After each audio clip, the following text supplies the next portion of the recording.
Hey guys, I'm Dov, and today I'm back with more Total War Warhammer 2 online action. This morning I was in Heir of Carthage's and Halo's Old World Challenge tournament. I was hoping to bring you guys some tournament games, but unfortunately I got matched up against Charamis in the front line, who's a very, very good Skaven player even before the patch, and of course with the patch he is now just absolutely terrifying.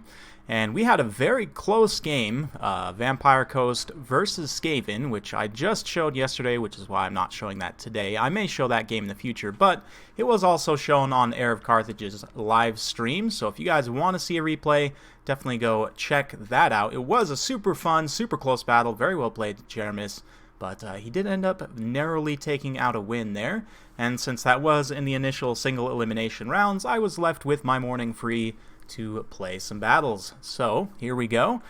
Greenskins versus Bretonnia. I wanted to try out the new Ragnarok Spider because it does have an anti-large bonus now. Plus 14, nothing amazing, but it certainly helps, especially that melee attack against high defense units like Grail Guardians. We've got Skarsnik leading the way. He's been stripped of most of his abilities, just carrying Wa, of course.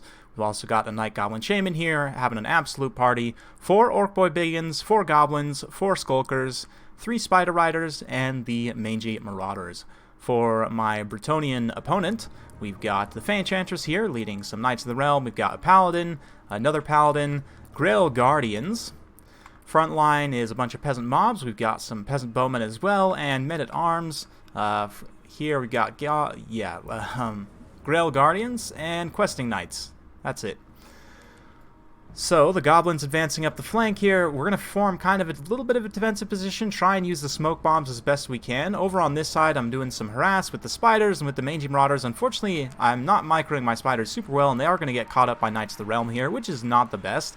The Grail Guardians also coming through as well, but this does allow a little bit of time, at least, for the Mangy Marauders to pour in some fire. Meanwhile, in the main line, Goblins clashing with Peasants in the absolute clash of champions here.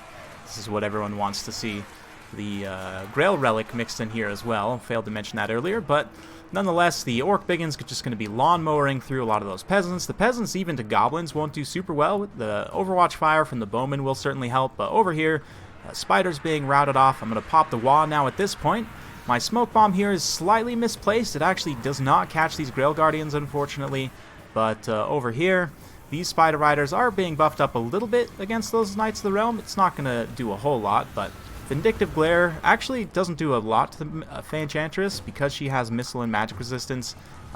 Not the most efficient use of magic, but still, over here on this side we managed to get a Smoke Bomb and a pretty favorable engagement where some Biggins and Skulkers grinding it out. They are up against Grail Guardians and Questing Knights, though, who are better at sustained combat than other varieties of Bretonian Knights, so we'll soak up some of these guys. The ladies champions, especially the Grail Guardians, they will be tough cookies to crack with their massive melee defense. And oh man, that's a Questing Knight getting a little aggressive there. Probably going to get surrounded and dragged down. But over here on the side, the Ragnarok Queen taking relatively little damage, dealing well with these Knights of the Realm. They're really not heavy enough to do a lot. But yeah, this may seem like on paper a really good engagement for the Paladins. But Skarsnik does have anti-large AP, poison. He's got pretty decent stats, you know, comparable to them. Their anti-large bonus isn't going to matter here. And the Mangy Marauders are also trolling around here, pouring in some fire from the flanks. So yeah, once Skarsnik turns around, starts to get some attacks back onto these guys, he will do some pretty solid damage. You can see him chunking away at that Paladin there. And we are going to get the Spider over here in support as well. The supporting Spider, the Spider. Over here, the Skulkers and Biggins, in what had been initially a very favorable engagement, were able to do a lot of damage, but you can see just the sustained fighting power of those Grail Guardians and Questing Knights able to pull through, especially with the supporting fire of those Peasant Bowmen. Unfortunately, I haven't been able to break into this backline super effectively. This unit of Goblins is going to be able to chase those Peasant Bowmen to the ends of the earth there. But over here, these Knights of the Realm cycle charging nicely, a quick in and out, pinning these Skulkers up against the Peasants, but once the Biggins run in, it's just a matter of time before these Peasants get absolutely chopped to bits. That being said, none of these Greenskins have shields, so again, that supporting fire from the Peasant Bowman going to be very effective here. smoke bombing those Grail Guardians. Unfortunately, Skulkers with their 39 melee attack are going to have a hard time getting through the 56 melee defense of Grail Guardians. They'll be able to do a little bit of damage here, but more Bretonnian cav piling in. I'm going to start to gather up some of these elements out on the flanks here, but the balance of power honestly not looking great at the moment. A lot of my infantry is done for, and you know, we managed to do some good damage to the Bretonnians, but a lot of the Bretonnian heavy cavalry is still very healthy as well. Over here, the Spider was able to support Skarsnik, and with the new anti-large bonus, just absolutely ground pound those Paladins, and is now chasing them off along with some peasants here.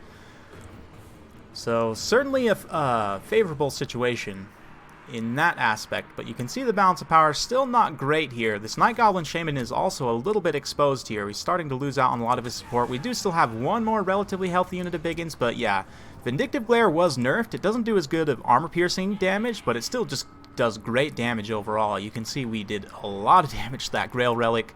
The Grail Relic actually does count for a good amount on the balance of power, so we do want to try and get rid of that if we can.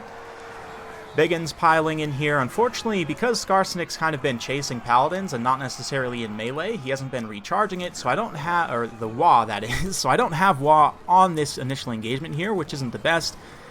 It doesn't mean these Biggins will do poorly necessarily, but I'm not going to get as good a value as I could have. They will do some damage here, but they are going to get routed off by overwhelming numbers of Bretonnian cavalry. Again, those questing knights and especially the Grail Guardians. Very, very nice picks here. You don't see the Grail Guardians, honestly, super often these days, but nice to see them once in a while, certainly. Looks like those Grail Guardians are getting a regrowth from the Fey Enchantress. Of course, they already have perfect vigor, so the vigor effect won't matter a whole lot there, but the poor little Spider Boy missed on that zap and is now going to get chased down by a bunch of the different Bretonnian forces, so that's not the best. But yeah, Biggins kind of chasing here. This other relatively healthy unit doing an okay job. You know, they're unfortunately just kind of slow, so they're going to have to kind of wait until the Bretonnians decide to engage, but the Fey Enchantress bopping the Night Goblin on the back of the head is going to chase him off. We do have some Spider Riders here to try and distract these Grail Guardians, but unfortunately the big Spider is way off in the distance along with Skarsnik. Trying to make their way over, but it definitely does take some time. And yeah, that Night Goblin Shaman taking a lot of damage, but he's not shattered, very importantly. He will be able to come back from routing, assuming the Fey Enchantress doesn't chase him all the way off the field. But the Spider Riders more or less just being used to buy time here. You can see the Mangy Marauders only taking one casualty this entire battle so far, and they've managed to use up all of their ammo, mostly shooting at Bretonnian heavy cavalry. So they've generated some great value. Only 11 kills, but a lot of HP damage and a lot of, you know, distraction, just constantly picking away at units. And in this late game, they can be very key in chasing down tattered routing troops, but we'll see. We're starting to not look super great here, especially with these Biggins now getting blobbed up around the Fey Enchantress. They were able to do some good damage to her, but the Grail Guardians now in a beautiful downhill charge, running to the aid of the damsel in distress.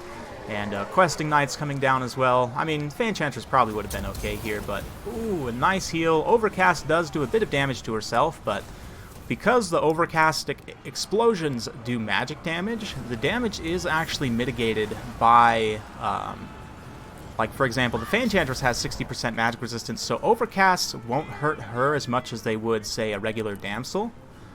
But just a fun little note there. You can see we're kind of reforming for the second phase of the battle. Things are really not looking great for me at this point. It's pretty much just the Spiders, Skarsnik, a few tattered Skulkers, the Mangy Marauders. I also have some Goblins that I've completely forgotten about, having a party out there on the flank after chasing off those Peasant Archers. But yeah, the summoned Spiderlings are going to be very key in this late game here. You can see some summoned Spiderlings getting back, getting into these Peasants. They're trying to, you know, kick them in the face, stab them with their little messers here. But unfortunately, it's not going to do a whole lot. They are just filthy peasants. That being said, the fact that summons have leadership coming into play here, you can see these Spiderling and Hatchlings are wavering, and they're probably going to rout, which is not the best.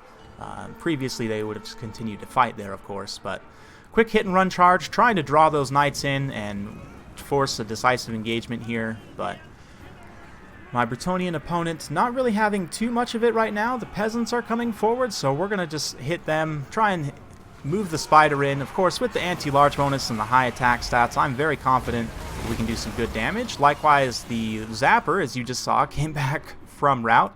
I was very much regretting the fact that I did not bring Itchy Nuisance. The speed debuff would have been super useful in this battle. Definitely want to always bring it in this matchup. But that Vindictive Glare going to come in key in the late game. It's also going to debuff the Fey Enchantress's Winds of Magic recharge rate in the late game because of that Sneaky Steal and Lore attribute. Meaning that she's not going to be able to get as much healing, especially as her Winds of Magic reserves get lower into the later phases of the game. She's just going to not have as much coming as quickly, which is very key in order to take out these Grail Guardians and other units. You can see Skarsnik and the Spider starting to grind through. Skarsnik, of course, with its anti-large AP and charge defense and everything, will do okay here. He doesn't have the best armor, so, over time he will definitely take some damage, but the Spider starting to chunk through. 34 kills so far. Of course, with Skarsnik in melee, we are able to recharge Wasp, so that is going to be popping up periodically, up to 78 melee attack, getting debuffed by the Fey Enchantress. But you'll notice that the Fey Enchantress is actually in melee here, so once the Spider realizes this and turns around and starts to attack the Fey Enchantress, that will actually be really bad, and you can see that's exactly what's happening here. And with the new anti-large bonus, she is going to take extra damage. I mean, already probably would have been great before, but yeah, she's just going to get that much more just destroyed here. And that does shift the balance of power back. You can see as the Spider does more damage, it's kind of shifting pretty wildly right now, but if we can finish off the Fey Enchantress, then you see she just about routs here, and that Vindictive Glare is enough to actually rout her off. So the Fey Enchantress is now gone, and that has heavily equalized the balance of power. I'm going to use some of these summoned Spiderlings to chase after her, get a few nibbles, see if we can't convince her not to come back. And yeah, she is shattered at this point, down to only 54 HP, so with that, the balance power has equalized somewhat, and we should be able to pull out a win here. It's going to be tight. You can see the Mangy Marauders now marauding around the back line, living up to their name. They've used up all their ammo, so they're going to now be used to go after a lot of these tattered targets in the back line in the late game. But yeah, it's looking pretty good for me at this point. We'll see, but we still have to grind through quite a few questing knights and Grail Guardians and so forth. But the loss of leadership from the loss of the Fey Enchantress, there is still this Grail Relic around, but we can finish that off with the Spider relatively soon as well. We're going to keep dumping that Sneaky Stealing into the Spider as well, just to make sure it has the melee attack to get through the high melee defense of the Grail Guardians. Vindictive Glare finishes off a few more of those knights, seeing if we couldn't get them to shatter. They actually still are technically not shattered, but the Mangy Marauders cleaning up more units in the back line. We're going to go after those tattered swordsmen as well in just a minute. You can see the balance of power is finally shifted in my favor, and just in this late game here, this Spider being an absolute menace, and just sort of shows Bretonnia really lacks good anti-large armor piercing that's mobile. Certainly Hippogriffs can do the trick, and I would say in this matchup Hippogriffs are just generally advisable because of the terror, the massive armor piercing damage. You can really deal with the Ragnarok Spiders quite well. The terror is great against Greenskins infantry. They really can't contest you much in the air, so you can pick and choose your engagements with the Hippogriff Knights quite well. And because of their low model count, they synergize with healing, of course, like with the Fey Enchantress and other units very well as also. So I would definitely recommend bringing Hippogriff Knights in this matchup, but even still, it ended up being a very close battle with the mass Knights and everything. My opponent played it very well, but just the Spider was too much to deal with in the late game. We're going to fast forward here as things get finished off, and that's army losses. So yeah, well played to my opponent. Hope you guys enjoyed watching that one.